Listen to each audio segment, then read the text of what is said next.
আসসালামু আলাইকুম। আপনাদের মাঝে আরেকটি নতুন ভিডিও নিয়ে আসলাম। ভিডিওটির মূল প্রতিপাদ্য বিষয় হলো আমাদের মুসলিমদেরকে নিয়ে। খুবই দুঃখজনক একটি বিষয় পরিলক্ষিত হচ্ছে। আমাদের মুসলমানদের মধ্যে তরুণ প্রজন্ম বলেন আর ওল্ড প্রজন্ম বলেন, আমরা খুব দ্রুত সহজে আমাদের ইতিহাস ঐতিহ্য ভুলে যাই। বিশেষ করে বর্তমানে একটি ফুটবল বিশ্বকাপ খেলাকে কেন্দ্র করে আমাদের মুসলমানদের মধ্যে যে ধরনের উদ্দীপনা উৎসাহ দেখা যাচ্ছে, বিষয়টি আসলে কার জন্য কেমন জানি না। তবে এটা আমি একজন মুসলিম হিসাবে এটা আমার জন্য খুবই দুঃখজনক লাগে যখন দেখি মুসলিম সন্তানরা রাত জেগে জেগে উল্লাস করে তাদের পছন্দের দলগুলোকে নিয়ে, অথচ তারা কি জানে না এই হিংস্র হায়না দলগুলোর হাতে মুসলমানদের রক্ত রঞ্জিত হয়েছে। তারা মুসলমানদের রক্ত, তারা হোলি খেলা খেলছে, তারা মুসলমানদের রক্তের উপরে তারা মানে উলঙ্গ নৃত্য করছে, মুসলমানদের মাথার খুলি নিয়ে ওরা পিরামিড তৈরি করছে। আজকে সেই তাদেরই খেলাকে কেন্দ্র করে আমাদের মুসলমানদের সন্তানরা কিভাবে পারে এই সমস্ত উলঙ্গ নৃত্য করার জন্য। মানে মাতাল মাতাল হয়ে যারা মদ খায়, যারা মদ খেয়ে মাতাল হয়, তারাও এতটুকু মাতাল হয় না যে বর্তমান মুসলিম প্রজন্মের সন্তানগুলো এক শ্রেণীর যারা খেলাকে কেন্দ্র করে এতটুকু মাতাল হচ্ছে।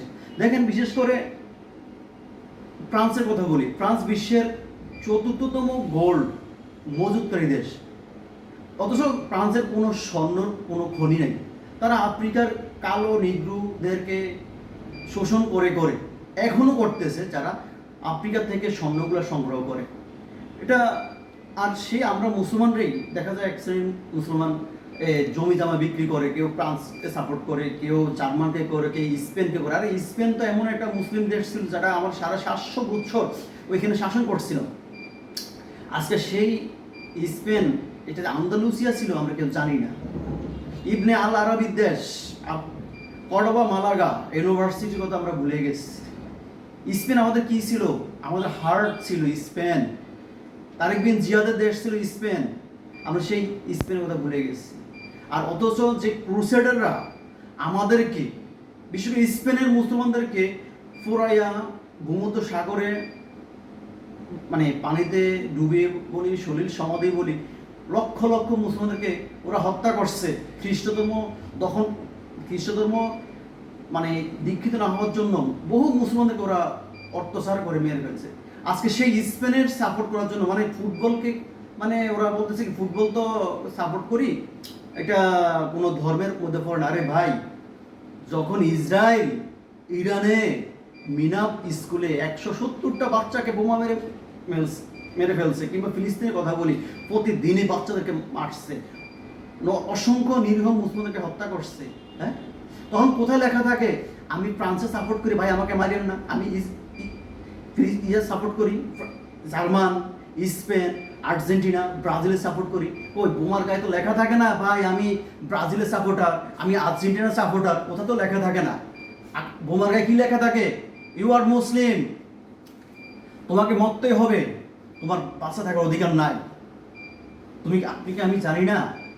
অথচ দেখেন সূরা আল মায়দার ৫১ নম্বর আয়াতে আল্লাহ তাআলা বলছে, হে মুমিনগণ, তোমরা ইহুদি নাসারাদের সাথে বন্ধুত্ব স্থাপন করবে না, তারা এক। তোমরা যদি তাদের সাথে বন্ধুত্ব স্থাপন করো নিশ্চয় তাদের অন্তর্ভুক্ত হয়ে যাবে। আর আল্লাহ তাআলা আরো বলছেন, নিশ্চয়ই জালেমদেরকে আল্লাহ তাআলা সঠিক পথ দেখান না। আজকে আমরা খেলার জন্য তাদেরকে সাপোর্ট করি। আপনি কি জানেন না আল্লাহ কি বলছে? আল্লাহ বলছে যাদের সাথে যাদের ভালোবাসা, প্রেম, মহব্বত থাকবে, কাল কিয়ামতে তাদের সাথে তাদের হাসর মিজান হবে।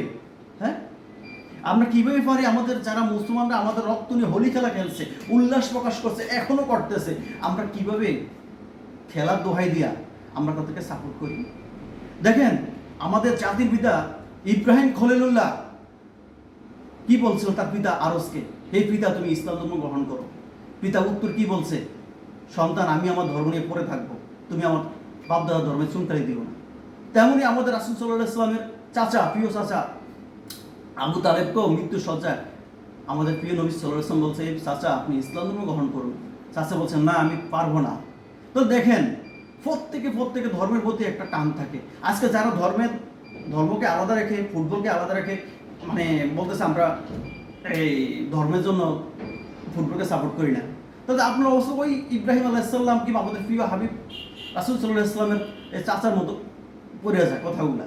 হ্যাঁ, আপনারা যেখানে যাদের হাতে এখনো আমাদের মুসলমান নারী, পুরুষ, শিশু, বৃদ্ধা, আবল বনিতা নিশ্চয়িত হচ্ছে, কিভাবে পারেন তাদেরকে সাপোর্ট করার জন্য রাত্রে 2টা 3টা 4টা পর্যন্ত উল্লাস প্রকাশ করেন, সারা রাত্র তাদের খেলা দেখেন, উল্লাস করেন।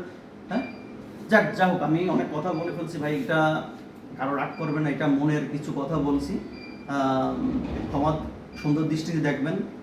বিশেষ করে আমি মুসলিম হিসাবে আমাদের মুসলিম কমিউনিটি যারা আছেন তাদেরকে বলবো, ভাই একটু ইতিহাস ঐতিহ্য পড়ুন। আমরা কারা ছিলাম, আমাদের ঐতিহ্য কী ছিল। এটা তিতুমির দেশ, হাজী শহীদুল্লাহ দেশ, আমাদের মুসলমানদের রক্তে কাদের রক্ত বহিত হচ্ছে, এটা একবার চিন্তা করবেন। আমরা সুলতান সালাউদ্দিন আইয়ুবী, যে আইয়ুবীর কবরে লাথি মেরে ব্রিটিশরা বলছে, কোথায় আইয়ুবী, তুমি ফিলিস্তিন উদ্ধার করো, বাইতুল মুকাদ্দাস উদ্ধার করো, আমরা তোমার ফিলিস্তিন বাইতুল মুকাদ্দাস দখল করে আসছি। আপনারা দেখেন না, প্রতিনিয়ত আমাদেরকে, প্রতিদিন পুরো বিশ্বে আমাদেরকে হত্যার শিকার হচ্ছে আমরা। একবারও কি আমাদের বিবেক জাগ্রত হবে না? আজকে আমরা তাদের জন্য রাত দিন 24 ঘন্টা উল্লাস প্রকাশ করছি, তাদের পতাকা টানাতে আমরা কেউ অ্যাক্সিডেন্টে মারা যায়, কেউ শর্ট সার্কিটে মারা যায়, তাদের পতাকা টানা যায়। অথচ ইসলামের আমাদের পতাকাকে কতটুকু সমর্থন তারা করছে, তার প্রতিনিয়ত আমাদের কালেমার পতাকাকে মাটির সাথে লুণ্ঠিত করছে। আমরা কি পারছি আমাদের পতাকাকে আকাশে ঠিক মতো উড়াতে? পারি না। যাই হোক, এই কথাটাই বলে শেষ করছি যে আমরা মুসলমান, আমাদের ইতিহাস ঐতিহ্য আমরা ভুলে যাব না। আমরা সাপোর্ট করতে পারি, কিন্তু তাকে করবো না যে হায়নাগুলা আমাদেরকে এখনো প্রতিনিয়ত পালে আমাদেরকে হত্যা করে। যাক, ভালো থাকবেন, কেউ মনে রাখ কষ্ট নেবেন না। আল্লাহ হাফিজ।